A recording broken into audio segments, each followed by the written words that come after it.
like email, and so if you have a newsletter that goes out weekly or monthly or whatever it might be, that's a great place to make sure you're including some of your best content. But you also potentially are a company that has thousands, if not tens or hundreds of thousands of people in your database that have been past free trials that didn't convert, or past leads, or whatever it might be. Really could have quite a few people there to be able to emailing that too. So that's a big one to start. Social channels, obviously, so Twitter, LinkedIn, even potentially something in like Reddit and Quora, if you have some ways to share it in some relevant conversations or threads there, I think is also really important.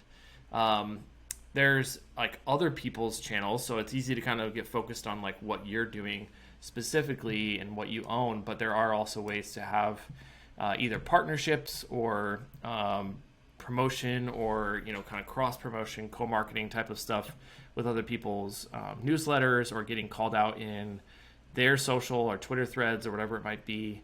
A number of ways you can do that. Fourth is outreach from the sales team. So we talk sometimes about how the content can also be sales enablement, but really if you're creating great content that's relevant to prospects, then sales team certainly can have the option to be emailing directly to people they're talking to. Hey, this is super.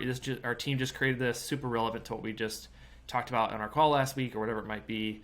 And if your team is one that texts prospects, then that's also an option as well. And then last two, like private Slack communities, things like that, where there's definitely large groups of people like-minded that are gathered together. If you have ways to share content there, certainly awesome, or someone doing it on your behalf.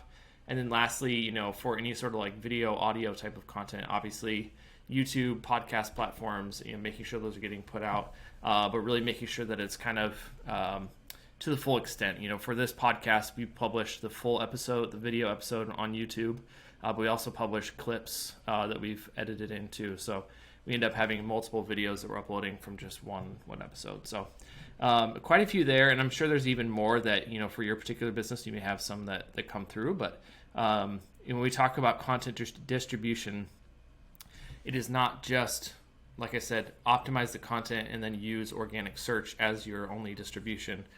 There are a number of ways that you can get that content to be in front of people and consumed by people in native platforms and wherever it's most relevant to them.